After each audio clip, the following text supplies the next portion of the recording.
Here we are in our restorative session today. So this will be a soother and an elongator session. So I want you to start with reclining cobbler's pose. And what you'll need is a bolster ramp behind you. So you can see all the props. I got a bolster with a blankets right on the other sides, folded, rolled, whatever feels like it's enough of a ramp for your spine. You're going to sit in front of it and you'll take your soles of your feet together. You got a belt, you make a big loop, you put it overhead around your waist, and then you're going to find where the buckle is, so it's on the side. Doesn't have to be perfectly in one angle, but I don't want it under your feet. And then I want you to reach the belt loop over the tops of the feet, and you're going to tighten it down just a little bit. Okay, first thing, get those blocks and guide them underneath the thighs. Think thighs versus knees here. So that the thickest part of the thigh, it kind of rotates. So if you get a hold of your thigh and you try to move it, it'll move a little bit. It might not slosh around a lot, but the skin has some mobility. So use the blocks a little more when you get on your back. Okay, we're going to tighten the belt down so it's snug across the feet. I like doing this where I feel the toes kind of stretch a little bit, not too much, nothing overdone. And then guide the belt so it's just at the base of your spine, below the sacrum, at the eyebrows of the buttocks. And you can add your sand across your feet if you don't like to sand your ribs. But as you lower back, yeah, feeling how the natural arch is creating length in your front body. Okay, so sand is completely an option on the ribs. If you feel like I just have to sort out my block situation and my belt snugness and the arms open is enough, it likely is. Okay, the sand will add some weight training for your breathing muscles, but it may not ground you more. It may not. So you decide, is it on your feet? Mine is kind of sliding down on my ribs, so I'm going to go from heart to belly with my sand, so it's just easy. I don't have to think twice about controlling. It's how it layers on top of me. But notice the contour here of the leg parts, because that creates that basin of circulation in our pelvis. So let your arms relax open. Feel where the shoulders release back. And levelize the breathing. In the breathing practice we're going to focus on is sama-vriti. So that's equal. And vriti means disturbance. But that's how some of the breath conversation goes with training and breathing muscles, because it is a focus or a disturbance in focusing on the breath. So as you inhale through the nose, and you feel a light pause, and exhaling out, feel if you can breathe out through the nose, but at any rate, breathe out wherever it's comfortable. If it doesn't feel safe for you to exhale through the nose, you feel a little bit tension in the upper chest, then exhale out through the mouth. There's no rules here, right? We're exploring the natural movements inside from breathing.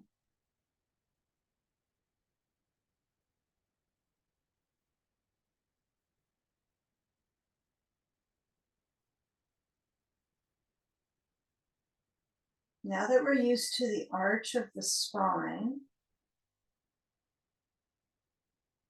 relax. Breathing slow.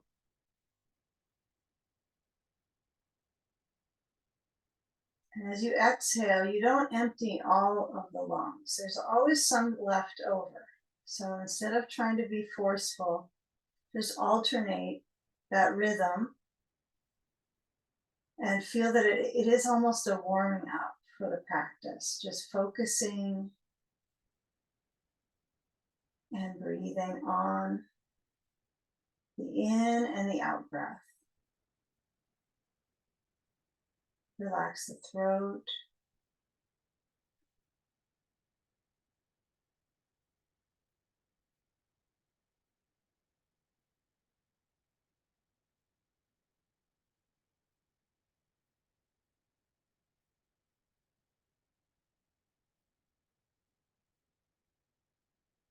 Now let the legs be supported the whole time. So even if it seems like you want more of a stretch, see if you can stay held by the props.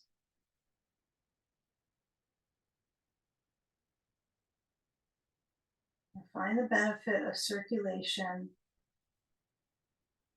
And we'll keep the lower basin cozy here.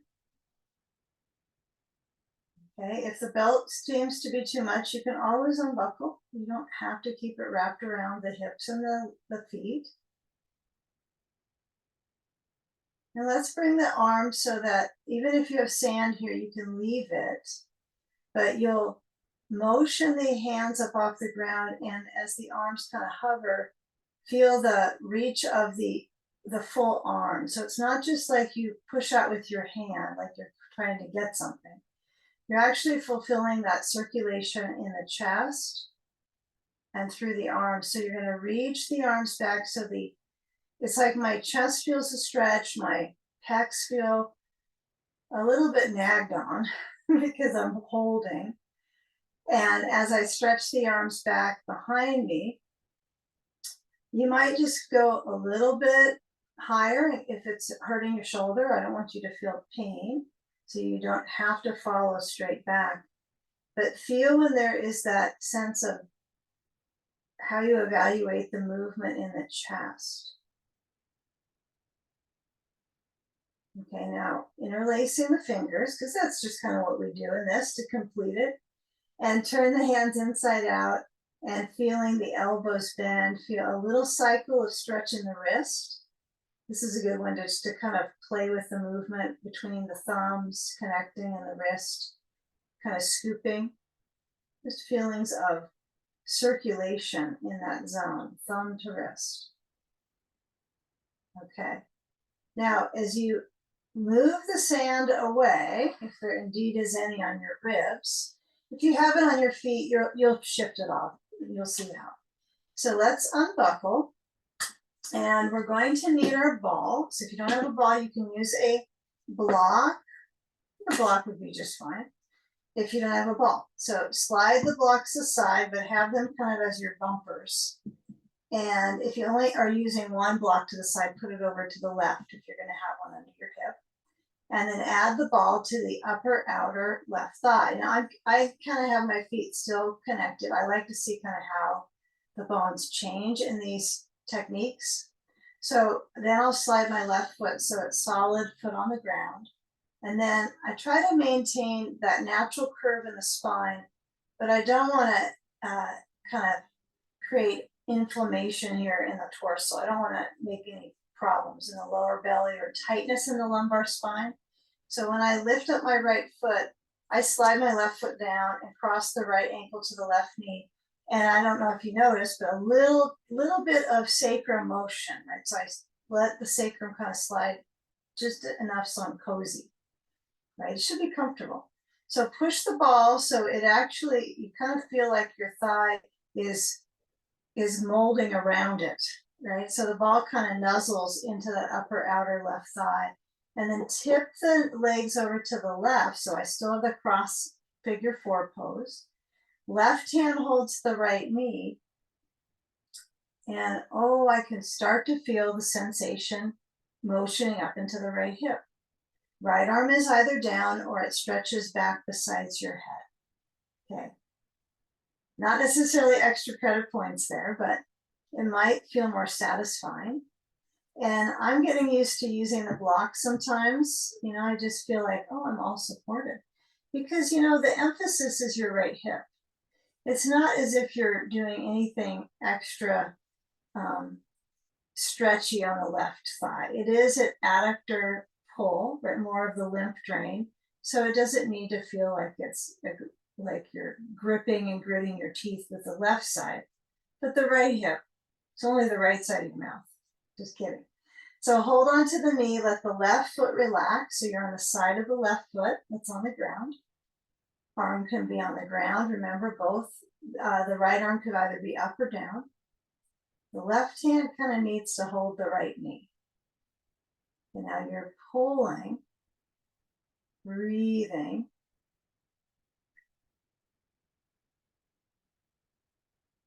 For a moment here, or maybe many, you're going to feel how the ribs shift a little to the right, kind of like a typewriter shifting, right? A little to the right with the ribs. So the right side of my back is calm. And then let go of the knee. And as we get ready to switch sides, I want you to do some simple windshield wipers. So the knees are apart, right? They're not smacked together. The feet have to have a stance. They could touch the wall a little bit. That's not a problem. If you're close enough, doesn't make any difference, I don't think. But knees go side to side. And when they swish, I want you to feel like the buttocks get a little bit of massage. You can go fast, you can go slow. I see a benefit to both because it warms up the glutes. And as you come back in center, right foot steps towards the right buttock, left ankle crosses to the right knee, and then we take the ball to the upper outer right thigh or a block, and I kind of nudge it in so it's a little lower than the greater trochanter. So it's like, I think, upper outer thigh, smush the ball in, and then lean the body weight to the right. So the outside of that right foot kind of sickles so it turns, and then your right hand reaches for the left knee. And probably the second side, you have a little different habit of how you kind of curtail the pose for what's comfy for you.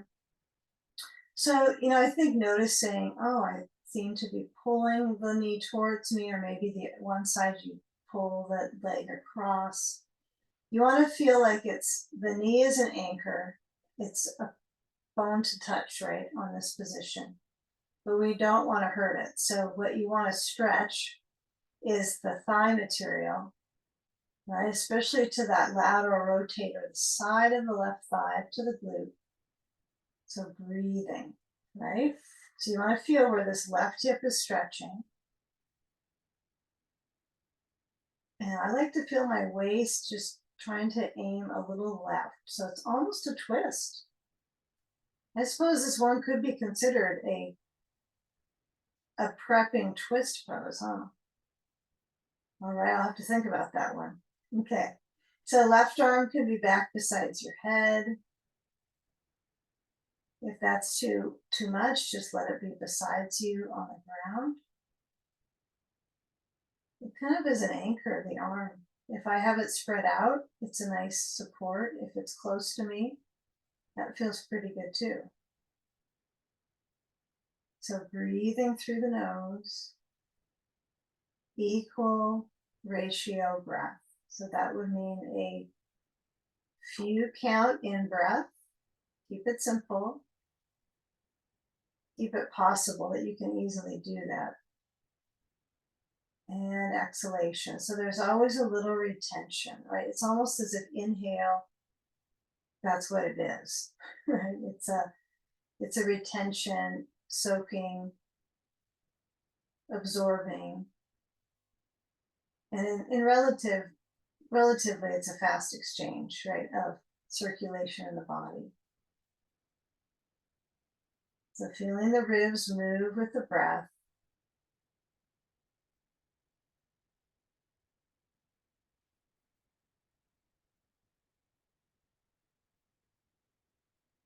Okay, now as we let go of the knee, we're going to shift back in center and place the ball or block between the knees and squeezing about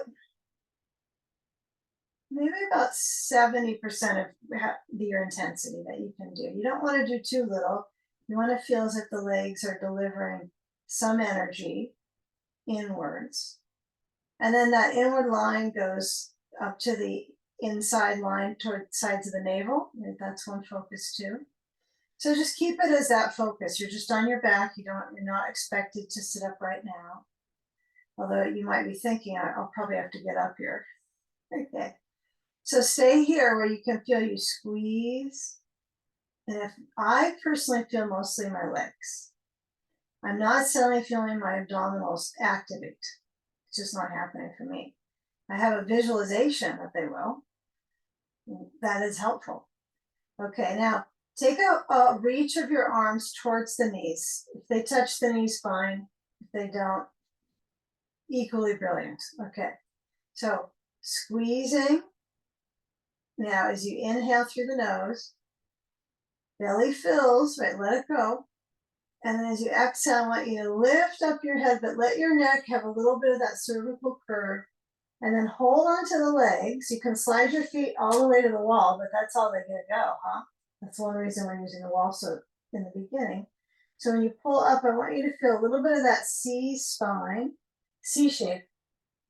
No spines in C. And then come up to sitting, and then I want you to curl back down. So work on that curling pattern. Go all the way back, but still hold the legs, so you can't go, I guess, all the way. But, and then as you inhale, and then squeeze the ball and come up. I kind of forgot about that ball instruction last time, so go back on down. Inhale, you don't push into the ball, and then exhale, squeeze. One more time, lower down, relax the grip on the ball, and squeeze in to come up.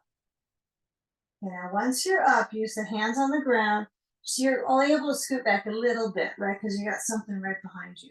But scoot back and then maintain the feet close to the wall. I have my touching the wall, so they're kind of curling to touch the wall. And feel if you can push in, squeeze in the ball, and bring the arms forward. And then I want you to turn, that's right above the pelvis. You're going to turn the waist to the right and reach just diagonal, right? Not all the way to twisty here, but diagonal reach. Squeeze the ball, try to sit up tall, and then come back in center. Breathe, and turn to the left, squeeze the ball. I kind of kept squeezing the ball personally. Okay, now feeling when your waist tries to move back center and up. Okay, now remove the ball, and we're going to go to get from the obliques, we're going to go to the transverse. So I want you to turn to the left, and you're going to take your bolster across the mat. And before you kind of launch into this next pose, let's take a little path into it. Okay, little pathways. So we'll unfold the blanket that's on the bottom and then stack the two blankets. Okay, so first let's take a hold. The belt's in the way. Move your belt, if it's there, off to the side. And take a hold of the bolster so it's the edges of it. So it's the width of the bolster. Hold on to that and see if you can take that twist to that left side. Just feel how you rotate.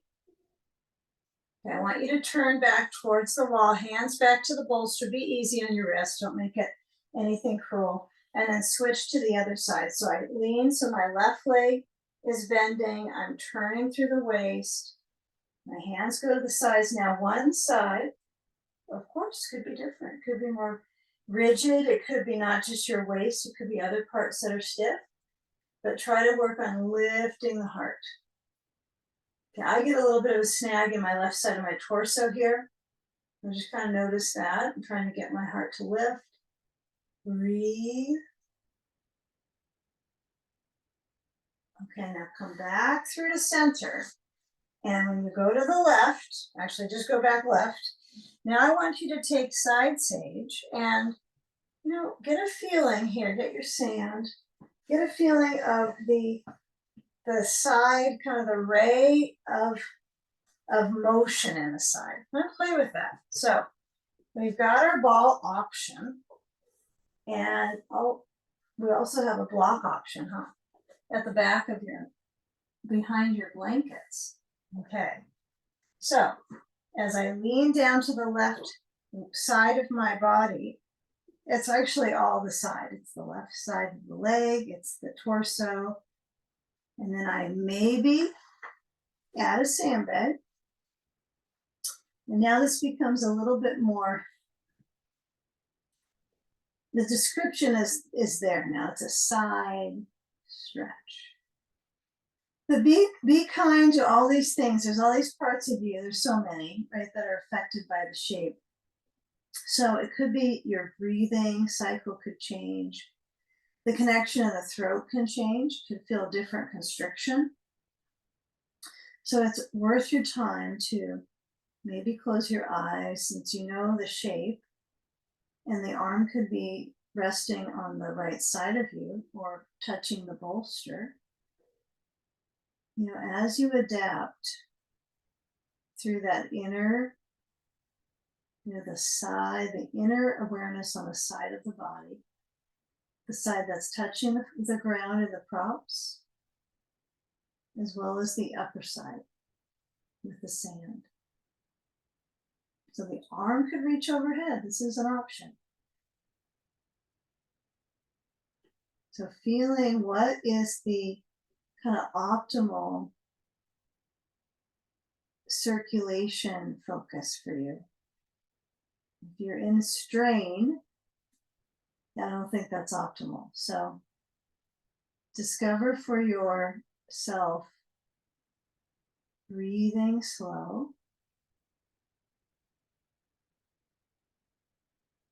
And if it's a tiring breath because there's so much rib reach, again, you can put your right arm down. And don't forget the other areas in the body like the throat, trachea, there's all these upper respiratory tree areas. Bronchial tubes, right? Feeling that that zone is comfortable.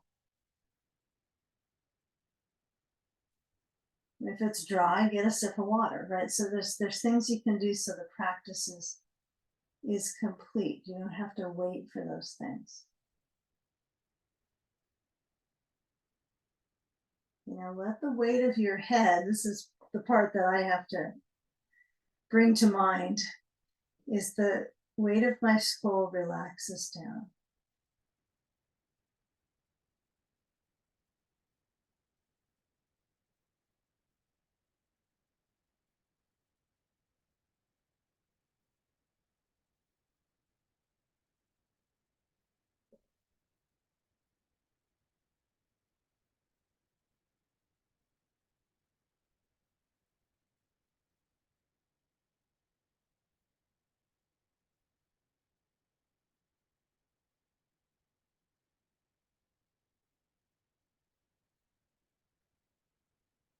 Okay, now relax the design, right, especially of the hip.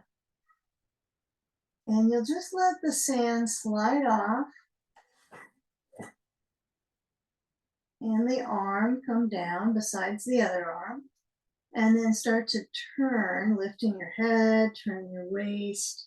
If you've got the ball, it's always good because balls kind of roll, so you're turning and rolling. And then you'll come around to hands and knees. Happen to have 2 hands and 2 knees as well. And so I'm arriving here on hands and knees facing any direction you want to, doesn't matter.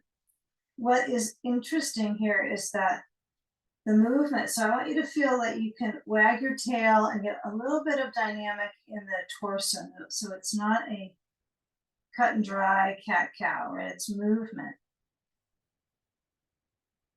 Okay, so it's a little bit of a wiggle.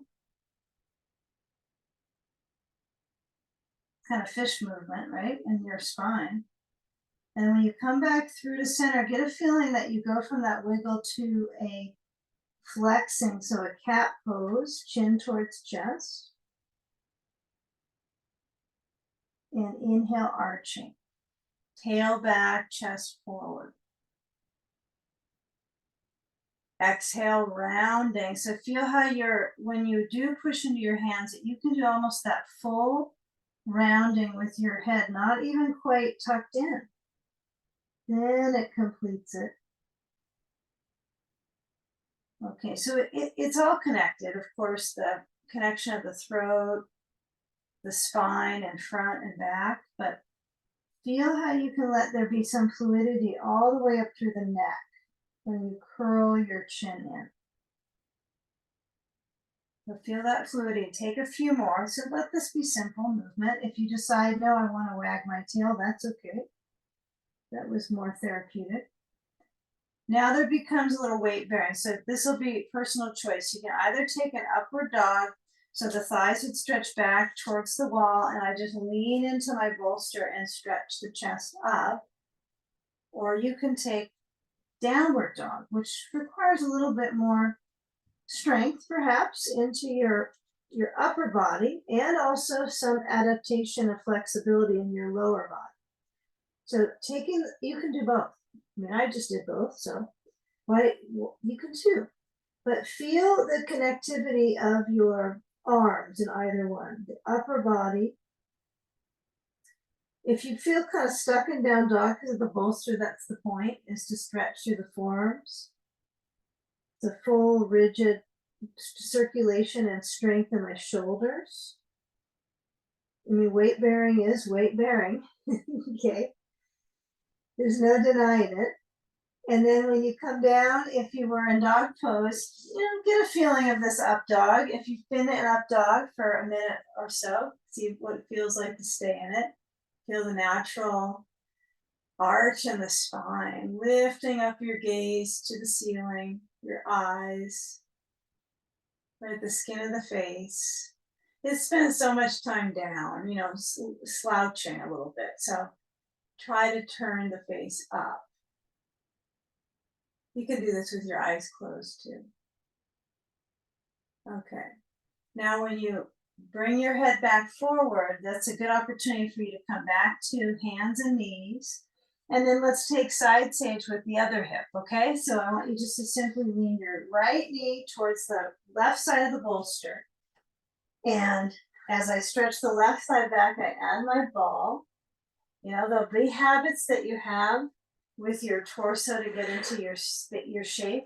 So when we do them close to each other, be curious. Okay, try to be clever about how you get in. Is your bolster horizontal? Is it still pretty much across the mat? I know, because the hip will kind of nudge it. And then as I lean down, then I work with this. It's a sculpting practice too, right? This very interesting work with the muscles and their connection into strengthening, right, the bones. So when that left arm goes up, it could go over, it could rest on the side or down to the bolster. Yeah, this can be soothing for the shoulder joint sometimes to have it, get a feeling of where it could be supported. Okay. So there'll be some of us that choose arms up over, and some will be down on the side. And you get to decide that part of it. Then the weight of your skull. Now it could be you're closer to the side of the skull and maybe a little bit to the back. Right, occipital, it kind of feels nice for that area to touch onto the blanket. Something about it is soothing. Suboccipital touchdown is nice. So you completely decide there. Now, as far as the sand, it could be side, it could be on the hip. If this is not helpful for your breathing, you feel kind of short of breath, right? That could happen if you have all this sand up high. You could put it across the hip. You could even put the sand on the right thigh. Yeah, sometimes that's nice traction too. Yeah, because it brings the weight bearing into the hip, whether it's on the left hip or on the right thigh, because it keeps that right hip heavy, the bottom hip. You now come into the shape for a few selected cycles of breath. They're not fast, they're slow.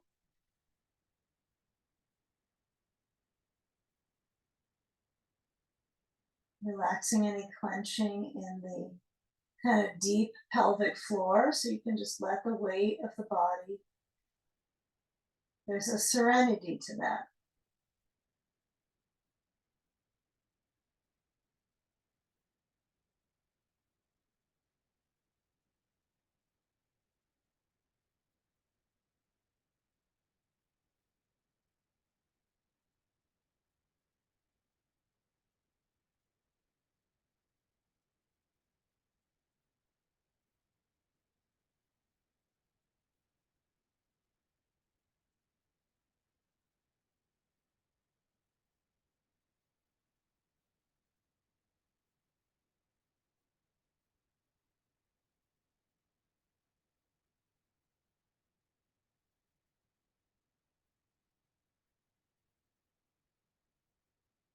Okay, now we'll take it a step higher as far as our circulation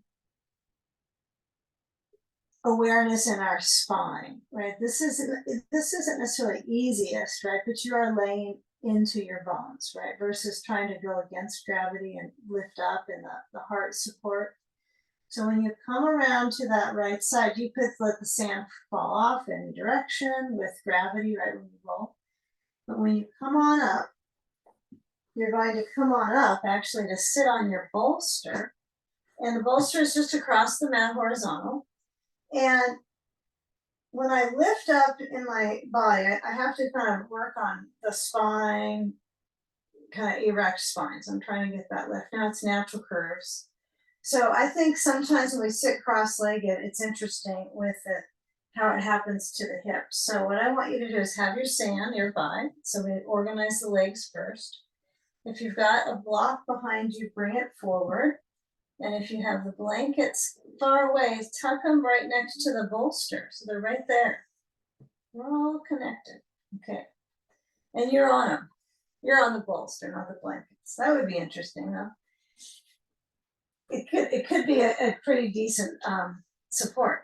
So when I have my seat on the most firm prop I can sit on, besides a block, I suppose, I'm going to take my sand and I'm going to cross my right leg. So my right leg, I just pull the ankle and the shin in towards the bolster. So I try to get it close, but this is not required. So I'm going to show you some variation. Variation one is kind of your traditional one. So the sand goes across the right thigh. I'm going to divvy it up so it's pretty even on my leg. And then with the left foot, I'm going to put it on top of my block here. Okay, find the flat part of my block. Okay, that feels good. So that's a support for my kind of my side ankle. Now, if you decide the sand's too much, doesn't feel good on your knee, for some reason that's too much of a fold, you can put a ball under your right knee, but you probably don't want to have the sand if it's too much. So you either have the ball or the block under the knee or not.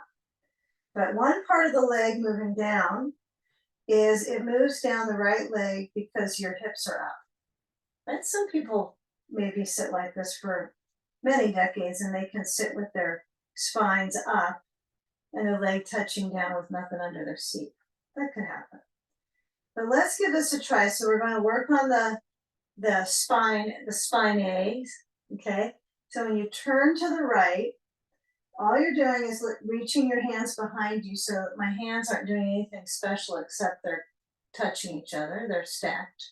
So I have the left palm behind me, although the front of the left hand on my back, but it could be either hand. So I want you just to do some turning, so rotating both directions. Just kind of feel when you move. Of course, the elbows will flap a little bit, but feel the torso muscles. Well, they're trying to activate. You know, if I push the right button, they'll go. Okay. So now I want you to get a feeling of going to the left and bring the left hand back to the blanket, palm down, and right hand to the left knee, and see if you can touch below the knee itself. So it's going to be on an interesting tibia connection up into the knee itself, right? So you can kind of feel all those little bones in there. Okay. Right, and we don't want to make it more than just a light squeeze, okay? But it's okay to do that, a little bit of a squeeze below the knee. And then when you're turning, you have that bony landmark of holding on to that below the knee. And then see if you can let the body rotate with the breath. So expand on the inhale and feeling that rotation on the exhale. Okay, you might get more weight in the right seat. It probably is realistic. Some of you will push down to the left sitting bone area and see if you can get more turn, but just do what's natural. Might not be very much here. But stretching with the lateral breathing muscles. And besides just feeling the ribs, feel into your back breathing. Okay, now come forward and let's take our belt and let's reach it under our left foot. If you need to pull your foot in off the block and then put the belt under the foot, that's great. And I want you to let the hands hold the belt and then just swing the left leg out to the side on the floor. You don't have to keep it, levitating here. But the foot is on the ground, the left foot, my left hand holds the belt. And I just turn to the right, turn the waist to the right. Right, so I'm trying to twist the torso itself. Okay, and then I want you just to keep it here. So the right arm reaches out from the right shoulder, straight open. Door one is here. It's pretty good. Okay, door two would be bending the left elbow and maybe slide the hand down on the belt closer to the foot, just a little bit, and then feel how that right side waist stretches. So if my arm goes up, I get a good stretch, but even if my right arm stays straight out, still I stretch. Okay, now the right arm is reaching behind your back. So relax your elbow, let the front of the hand touch. Remember a few moments ago, we had our hands touching our back, sort of like this. It was kind of, sort of. And then try to keep that lift of the right side of the rib cage. No goal at getting your ear to your knee. What is the translation is head to knee pose, right? Head to knee pose. So that's not our translation today. We're just simply turning. Okay, now come on up. It's kind of slight, isn't it? And then pull that left foot in, tuck the foot in, take the belt off your foot, and then switch sides. So we'll take sand to the left thigh that you just had reaching. Some of this is good, like lymphatic work too. There's all kinds of things we're doing here. So let's just do it, right? That's a good thing. So taking that block, so I put my right foot on top, try to find the contour. And again, if you need a ball under your knee, use it. If you need it with the sand, use it.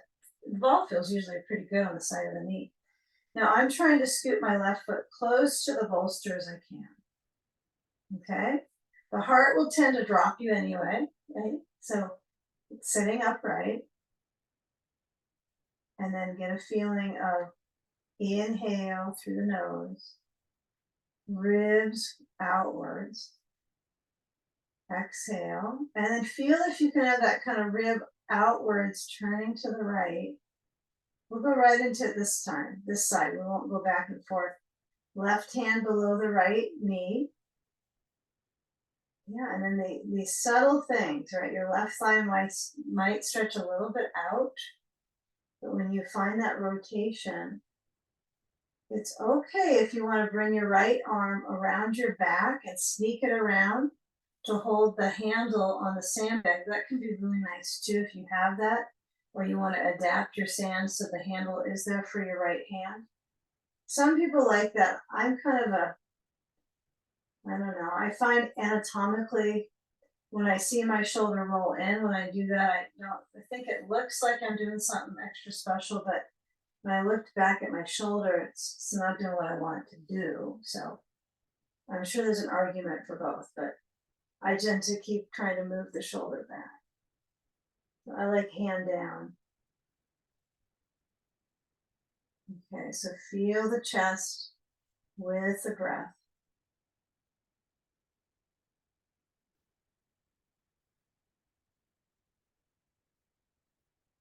Be in the present.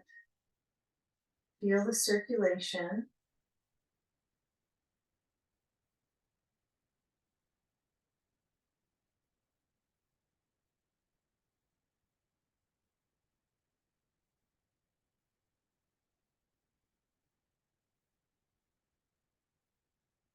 Okay, now clearly there's some difference in the arm movement here, even though they're down from the shoulders, right?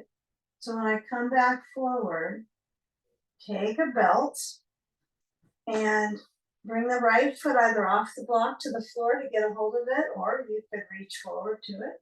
If it happens to work, go for it. And when I hold on, I find that both hands is the I know this looks like so basic, but when I'm pulling with my hands, right, the inner right thigh has a little bit of a snugness to it when I'm pulling. I want to work the energy up the leg. And then when you move your right leg out, it's got to kind of drop to the ground, right? Don't want to make the hip flexors overdo anything. So when I'm here, I'm going to hold with my right hand on the belt, and I'm going to bend the right elbow and lean into that right side. So, give yourself some opportunity to feel how the body turns to the left, the bending of the right elbow, right? There's no sure like method, like, okay, let's go A to B and C, and we've done it all, we should feel great. But it's really personalizing it. So you find that you lean into it and you let the spine feel that motion, that waist stretch. Left arm could go behind your back, it could go out, a little bit up. Okay, what I'm trying to feel is the low back waistline, the kidney area, but it's really this QL area. So I can turn my head down towards the right. And then if I lean a little further, right, if I stretch down, that could be beneficial, but for some of us, just feeling the turn through the waist to the left, and maybe the right elbow bending deeper, but the left arm is behind you, is enough. If you need more, you can always lift your left arm. That will give you more. There's no doubt you'll get a little bit of a bump, right? Of circulation, huh? That's one way of saying it. So feel when the heart moves with the arm reach. I know even if it's your connection to your heart is that it's pumping and that it doesn't stretch, I don't think that's true, right? So we want to find the circulation around it, the costal circulation. Okay, now when I come up, I let the arm go back and relax. And then I try to get the spine like its own line to lift up, turn my heart back center to the wall, and then I'll take the belt off of that foot. Okay, so let's take a moment where we get ready to go to hands knee pattern. So I want us to move. Let's see how we'll do this. We'll take the sand off left thigh, and I want you to move the right leg straight back behind you, and the hands down, and the knee moves out on the left side, so you're in what's called pigeon pose. Okay, so you can have kind of a mediocre pigeon pose, meaning you're a little bit up, you're not in a sleeping look, like elbows down. So this would be better to start with it this way versus go down to your elbows and try to get back up, because it's more work. So feeling where the waist has to stretch, the arch through the spine, and see if when you do transition, you can lower your head down a little bit so the back actually stretches when your arms go forward. So you're trying to reach out of your back. Arms go forward. Elbows could be off the ground or they could be down.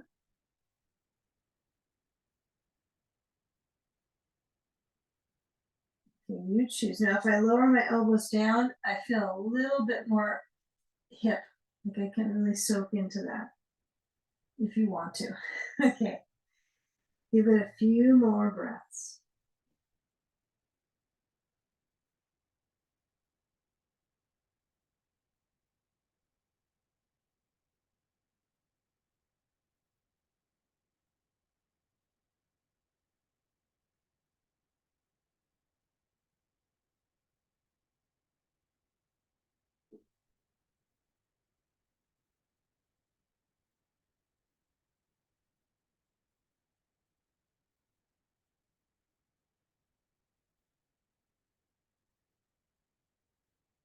Visualize that your upper body reaches away from the lower, even if it's just spine. And then when my hands slide back, I'm going to shift into my left hip and then swing the right leg forward and change the leg forward. So left leg goes back. You can kind of crawl into it. So you could let the back leg lean and be kind of a little bit, cattywampus for a moment. Just kind of feel how you articulate the stretch in the front of that left thigh up into the psoas, so you can kind of get a feeling of that waist reaching down and then the left leg making its way back behind you. Okay. Yeah, it's kind of an awkward crawl to get there. But it is curious about the ways of movement into the stretch of our hip, right? It's interesting. So when I'm in this natural curve of my lower back, feel where the hands are interpreting support, right? So the floor is a prop. Okay, we think of it as a prop here too. So I'm pressing and I'm articulating that arch of the breath. Maybe eyes are closed, but feeling where the waist on that left side lengthens back through the foot. You can always come down to your elbows, no problem. You might feel more interesting sensation in the hip.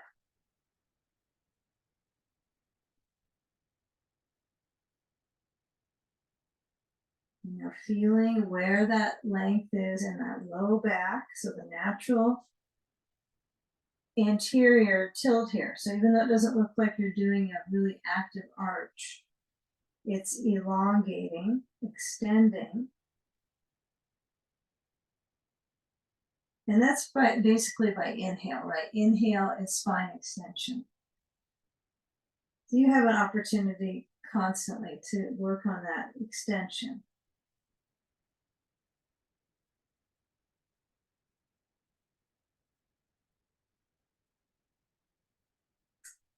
Okay, now feeling where you're tipping down. If you stay with this pattern with the hands on the ground, the arms pushing the floor away, just noticing if you can move, like use the breath to palpate, right, the lower back, to move in that low back area.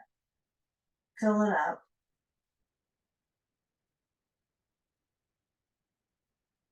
Okay, now let's swing the left leg forward and let's come around. Let's change our mat space up. So we're going to turn, and if you need to do some, wag your tail, kick around, anything you need to do between these sets, I understand. Some people have to walk around.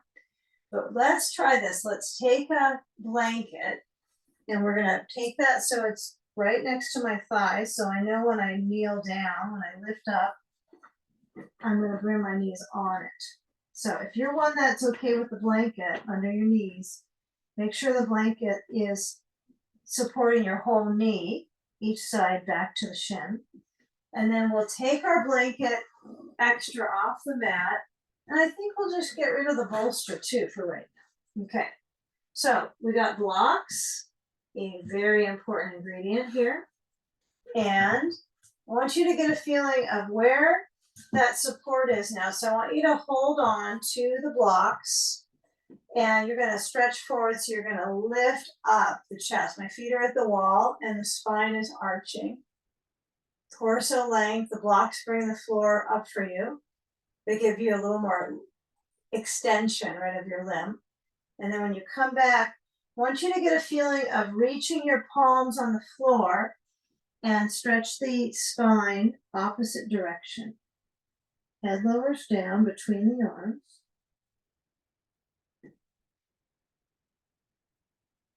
Okay, now come back up to table and now scoot the blocks a little out and forward so you have just the mat with your hands. Turn the hands out and then let the hips move forward. Inhale, arch, and exhale back through the hips. Stretch out the arm bodies. Head touches the ground. Inhale, feel that you can move through the hips and the spine to get into this arch, chest up. And then come back with the hips, push the floor away.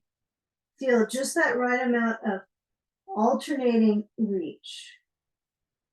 Okay, now I want you to take the last couple ones of these just to kind of feel how the legs support you. So I notice my arms do quite a bit, especially my wrists. So when I come back, I want to feel my hips reach back and then anticipate that scooping, so more of the flexing spine, a cat spine. Okay. Now take a natural arch of the spine and take a hold of your blocks. Okay. So now, trying to figure out these new blocks, I have exactly how they should line up for me, but I haven't figured it out. Okay, so place the right foot. Now, if you're stepping into a lunge, I used to always find I had to have my knees have to be touching, and my legs are together. But it's interesting to study with others and notice what the kind of the back of the pelvis has this contour. Okay, so when you step the foot from the right side to the center, it's kind of an interesting pull through the hip. So take a step forward with the right foot between the blocks and see if you can adapt for a moment to that lunge and the left thigh lengthening. Feel the arch. Right? There's all these contours in a thigh and a hip.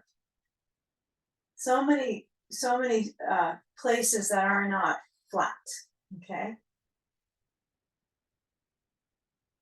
Okay. So get a feel where you have that natural arch. Now lift up the back knee. Okay, so feel where there is a little bit of push into the walls. Everyone have, I think the wall is essential to have for your foot personally, but it's an option, I suppose. It sure is nice to have something that gives you a little bit of ambition. A wall makes you ambitious, I guess. So feel where you have that knee bending. Now the right knee is above my ankle or so. It's not like perfect match, but it is above my, it's not above my toes. It's above the, where the foot meets the leg part. Okay. So stretch the hips back and then see if you can lower your left heel towards the base of the wall or maybe towards the floor. Okay. The right foot you're going to flex like so. You can still have both hands on the blocks, but flex the right foot. Try to reach the left heel down towards the base of the wall. Oh, I can really feel this in both legs. Neither is excluded here. Okay.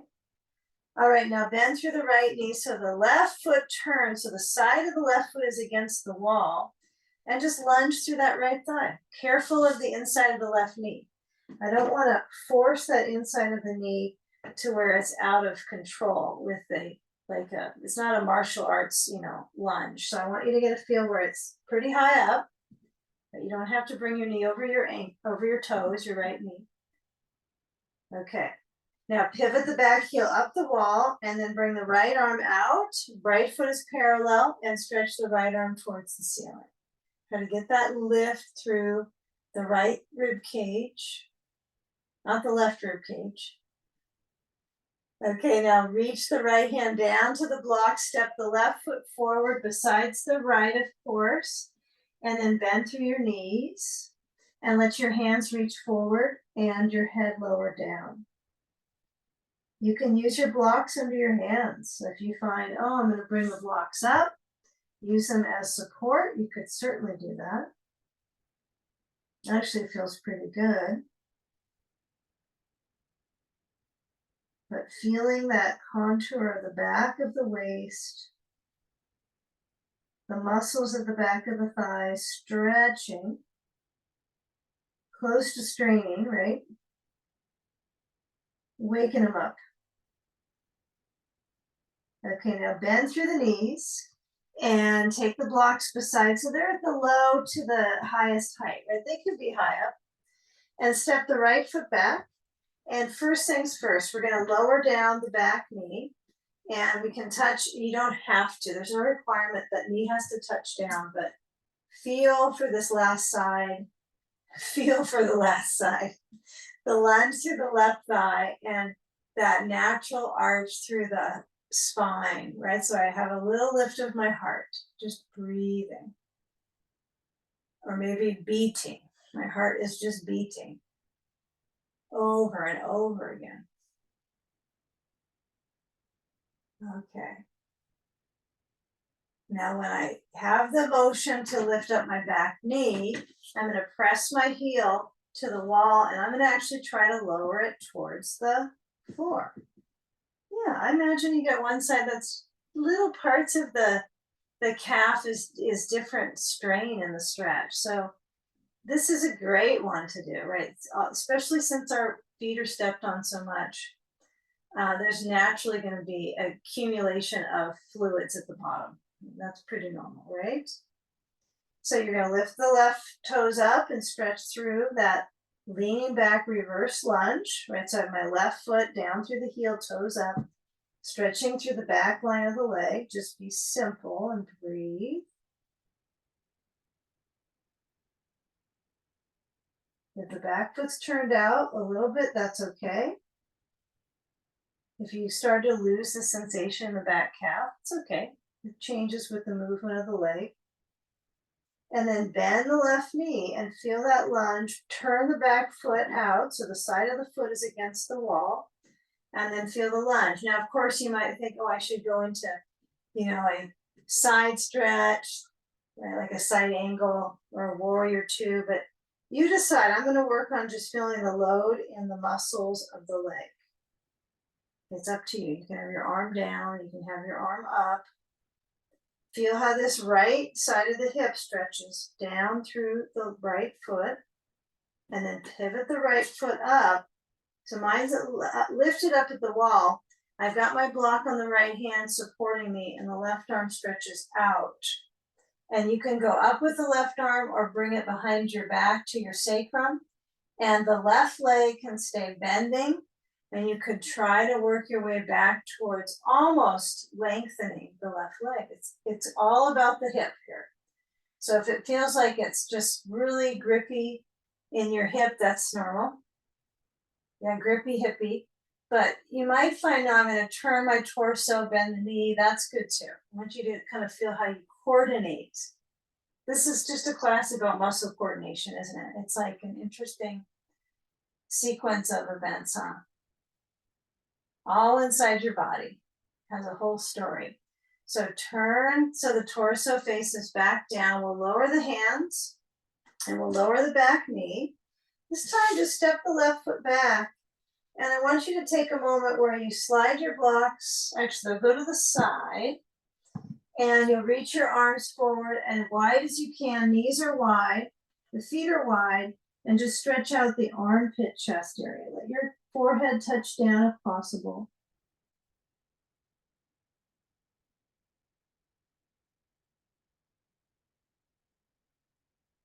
And now as you go up to table, slide a leg forward towards the arm, and then you're going to twist and turn. So you're onto your seat, turning towards the wall. And let's take a bolster and place it right at the wall, horizontal. Blanket goes back, and then we'll bring our feet up on top of actually, let's bring them up to the wall. So I want you to lower down so your back muscles kind of feel like they're centering again. Okay, I'm gonna stay with my blanket at a quarter fold so it contours my neck, and some of you might go lower. I think the challenge with the blanket is you don't want it to be kind of half on the back of your head. So I want you to feel like your whole head is with a blanket, whether it's lower or higher. Okay. So feet are up. Gotta follow what I said. Okay. So hands can rest on the upper thighs, and feel how you can separate the feet enough that there is an equal amount of weight at the kind of SI joint. So where the sacrum and the ilium connect, you can kind of feel that it's almost like this, kind of like a smiley face at that, tailbone connection to bones, just above the tailbone, kind of moves outwards. So feel if your hands are touching to your thighs. I just let my elbows just rest completely. And I want you to naturally lengthen the spine like you're trying to do cat pose, right? But just that lower segment of the back, just a little bit of lengthening. I guess you could think of it as flattening in this one. And then naturally arch, inhale. So it's just little nutations of the spine, arching and lengthening. Okay, that's kind of the beginning of where we're going. You know, the feet up at the wall, I like this for the weight into the pelvis. So I want you to stay with that just for a moment. You don't have to exercise the movement of the tailbone, but just feel how the feet push into the wall. Okay. All right, now we're going to get the pelvis to go up. So take let's go, we'll do classic. We'll do a classic thing. So we'll take our blocks, and you're going to have your blocks so they're at their second setting besides your hips, second setting up, second setting set up. Sandbag nearby may be something we use. All right, so if you push into your feet and you try to lift up your buttocks, it pushes back onto your mid to upper back, and sometimes you slip and slide. So I want you to just get a feeling of your feet pushing. And don't try to get your hips up because I already lost my balance there. And then I want you to lower your feet down. And then as you lift up your hips, pushing down into your feet are on bolster. Remember, you got to keep them on something. You can feel the glutes really add on, right? It's a glute add on. Now slide the blocks to each other under the back of your pelvi. You might kind of have to figure out what the block orientation should be. I want you to feel like it does really support you. Inside, you know, tuning to touch it, the touch it. Okay, now when you stretch your feet down, this is where it gets to be kind of, you have to reset. You're going to push your feet into the wall. I guess you might have to push back a little bit. I don't want you to push back so much that you lose the pressure of the feet at the wall. This is where you start to mark up your walls. Okay. So you're going to let the front of the thighs stretch, your thigh sides. They're going to kind of relax here. I don't want you to feel like you have to pull them in. One thing you can do for that is you can put a belt around your upper thigh lid and strap it around the thighs, and then everything kind of pulls together. That's kind of a nice effect, I think. I did that one the other day. I like that a lot, but I'm kind of lazy with it right now. So you can add the belt around the thighs, but you can also add a sandbag. That's kind of an easier variation of it, isn't it? And when you do add that sand again, instead of trying to do something with the side of thighs, focus on the bones, right? So the stretching in the front of the torso. The arms could be down, although I have talked to people where they feel like the arms overhead is better. And they just argue that this doesn't work. So it seems with anatomy that this would be okay, but maybe I've just been told that too many times. So it's up to you. If you go, oh, my arm's going back so much better, then that's what you do. So where you feel the elongation of movement in through the nose, I mean, you can't see it when it comes in, but you know there's something happening. And that it helps you stretch your breathing muscles and massages the organs. Just in a really pure classic bridge pose. If your feet don't touch the wall, it's okay. It's definitely not a requirement.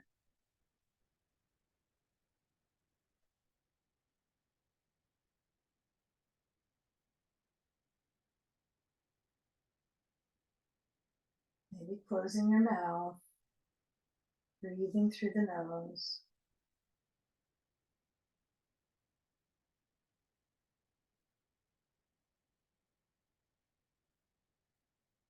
You know, feel the imprint of where the shoulders are settling back. They don't have to be wide.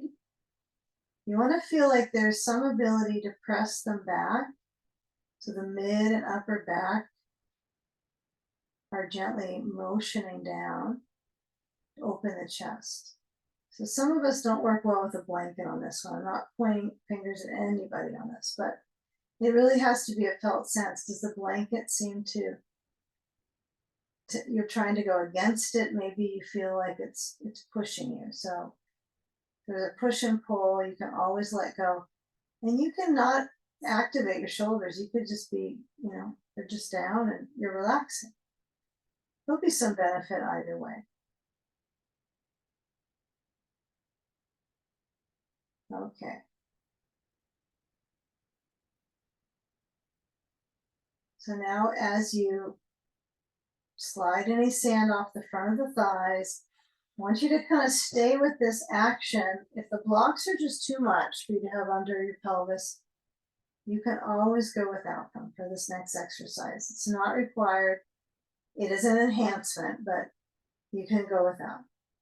So bend the right knee, and I want you to keep the left foot pushing into the wall. Now, this is part back of the pelvis, connection into your glutes and hamstrings. So it's kind of a lot of things you got to do. So when you lift up the right thigh, just feel the leg lift and try to keep the back of the pelvis as centered as it can be on the blocks. Of course, your left foot has to work a bit more, huh? Okay, this is one where you would probably use a belt under your foot, but I think it's going to be problematic to try to push that along. So I'm okay with the leg being up. My focus is the circulation effect internally from the practice. So sometimes adding things that amp it up, maybe it's okay just to be simple here. And then I want you to bend the right knee and just let the leg lower. Now, feel if you decide to take your blocks out, I don't want you to use a bolster on your ankles. It would hyperextend your knees. So if you're not using the blocks, you can do the same exercise without the blocks and the bolster. So let the left knee bend and let the leg stretch up. So feel the positioning. Go with feeling. I know sometimes you have to look at things. You got to use your eyes, but try to go internally and have that internal landscape of sensation. How does your weight prop on your right hip, your left hip? The block is moving the spine, right? So it keeps it in the natural arch. Now push into the right foot. Maybe you can bend your knee a little bit to help out.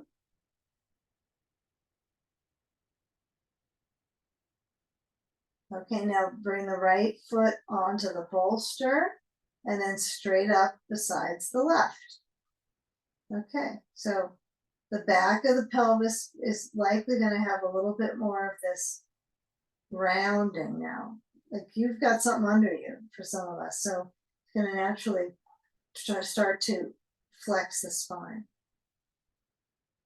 I like to do this close to when we do legs up the wall with the bolster so you can kind of feel the difference. Some teachings are only used, like the blocks they like to use them more because they're firm. So I find it curious. So bend the knees and let's lower the feet, push down, lift up the hips just a little bit, slide the blocks out.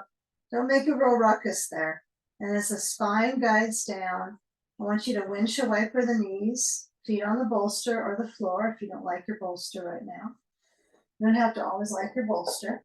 And then place your ball under the left buttock and massaging into that glute. So I'm going to just put my ball under the left buttock, a little bit center and up underneath. So it's not like around the round contour to touch my thigh. It's more in the bony landmark to the pelvis. And let the hips swing side to side. You do want to have that swaying motion. Body weight and swaying. Be swaying. Okay, new word today, be swaying. Okay, shift the ball to the other buttock. And yep, you might find, oh, this is the one that really likes the circulation. It's probably one more than the other. It's just how it goes, huh? It's not fair, right? One side feels different than the other side, but you'll stick with it. Okay, now give it a try that you feel when you nudge the body weight into the ball. You've got to find just the right amount of touch and movement. It's like getting to know how to take care of yourself. It's like just the right amount of this and that. Only you know, if you think you know, right? Maybe you don't. It's okay.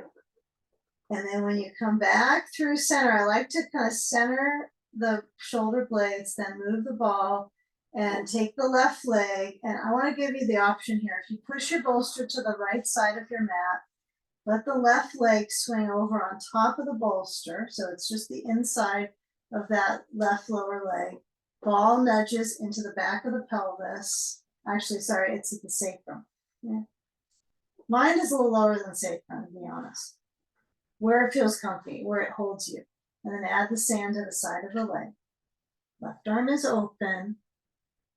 In these last few poses, see if you can focus on the deeper full body focus, right? This is all parts that get to be influenced by the shape.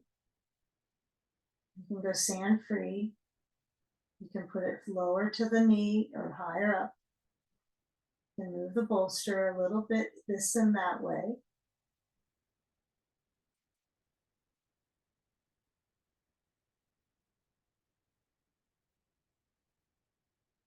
Just feel a movement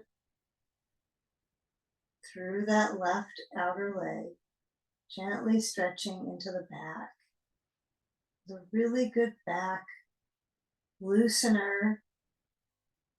It's a super duper pose, one of my favorites, right, to add on to my day.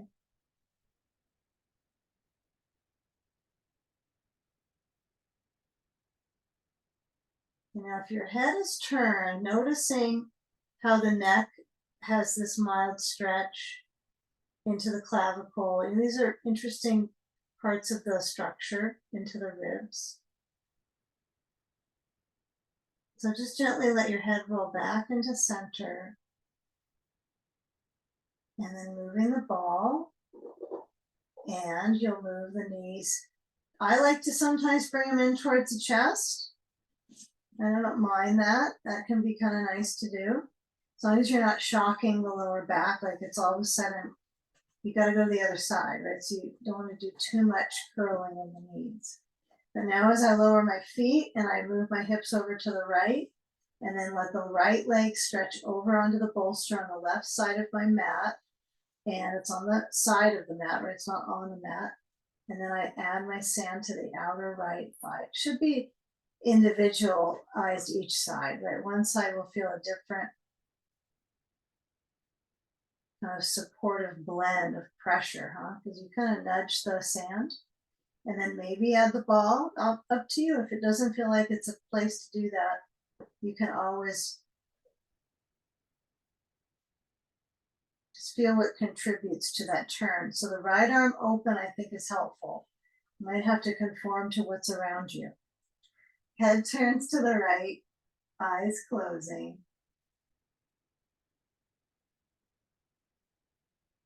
And feel the big things that are stretching, right? Noticing the larger parts of the body that have that circulation, the hips, the leg, the pelvis. Breathing slow. Exhale completely.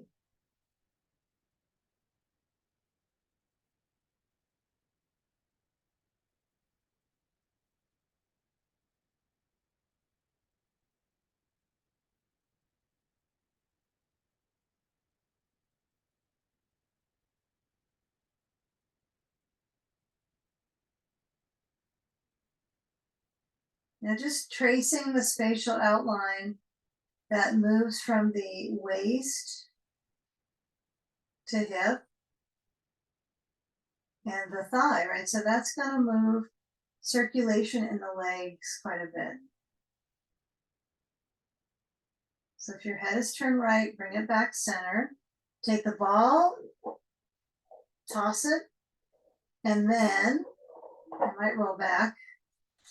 Move the sand off the right thigh. And now that we have some awareness, okay, spatial outline legs. I'm gonna roll left. Keep it simple. You don't have to do too much. And then come on up and take the bolster, place it right down at the base of the wall. This today I'm going to do it without the block next to the bolster. I don't know. I haven't gotten into that idea yet, but someday maybe. Okay, one of these days. Sit up on the bolster on the very side, and you can always do other things. So if you come up and go, well, last time we had the block here between the bolster and the wall, and you miss it. Maybe you like that. I think it's a little easier on the hamstrings, but if you have some comfort in just having your legs up, it's not a hamstring, tug on you, you don't feel, my hamstrings, then you probably are going to be okay without the block. It's up to you. Yeah, it's an interesting thing to appreciate, not trying to get your sitting bones at the wall. Just to go, I'm going upside down, right? I mean, that's kind of silly to think you have to have those there. So it's just the legs upside down. So take a hold of your sand if you're using it, place it with the knees bending, and then scoop the sand up. You either go over the toes or you go, I don't think I can go behind the heels on that, but somebody could probably. Okay, so the leg muscles, right, are reversing their flow. In fact, the flow that moves down from our heart to our feet during the day, the heart has to do that for you to have blood flow into your feet to walk around. It returns it back to the heart in this position. Right, so this is a really helpful position for the heart. So resting the arms down by the sides below the level of the heart, and feeling the necessity of calming your breath regimen. You're doing so much just having your legs upside down. And the diaphragm, with that resistance of the abdominal organs, right, against it on the inhale. So, postures are different than just sitting up and breathing, right? So it's a different breath practice, or breath restraints, you could say.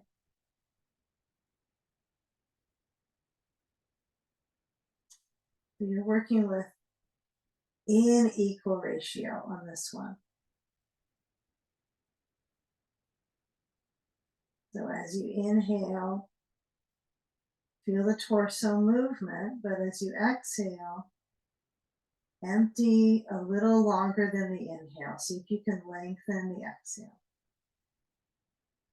It's probably easier when your legs are upside down because the pressure, right, when the diaphragm returns back towards the base of the heart, it doesn't have gravity's resistance.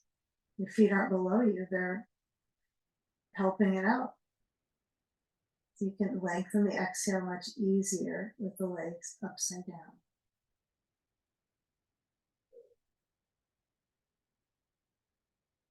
You can let your head nod from side to side. And if legs up the walls too much, you can always have your legs resting over a chair or a bed or a stool. You don't have to be up at a wall. But feeling where the upper back centers, the neck centers, eyes resting.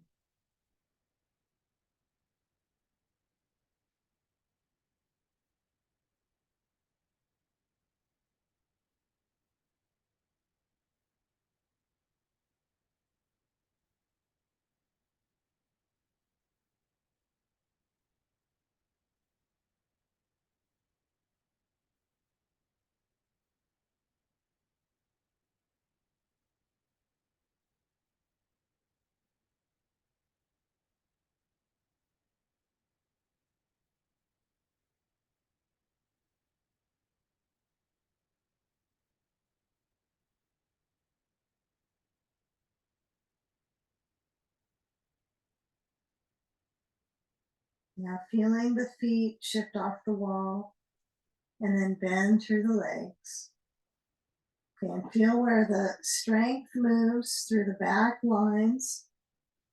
And let the sand, you can toss it overhead, you can carefully drag it across to the ground. And once the feet are weightless legs, right? It's like that, right? When the legs are weightless, It's different than if you are standing in them. So before you stand on them, give them a few more moments of being weightless. And guess what gets the weight, right? It's up in your heart, in your lungs, reverse circulation. It's a good thing though, right? This is a good thing for the heart. Okay, now the back of my pelvis has a little bit of roundness on this one. It's not a lot of arch. So when you do come out, notice when you bend through the legs and you hinge clearly at the hips, like it's a deep fold. You feel that stretch through the low back, and then you might let your knees go a little back and forth just to get enough heat into the back. Reclining poses are so good, right, for bringing heat into the circulation and balancing kidneys. Simple work. So roll to the side that you want to go, either direction, and curl, and then come up. So you want to make this little cannonball shape. Now when you come up, feeling that simple support of the wall behind you, whether it's just at your seat, but maybe your back touches closer. Yeah, it's about the same for me. Seat and back. Bring the arms to rest on your thighs and feeling where the heart comes back up. The brain balances itself down just above the heart center, and bring your hands up to rise in palm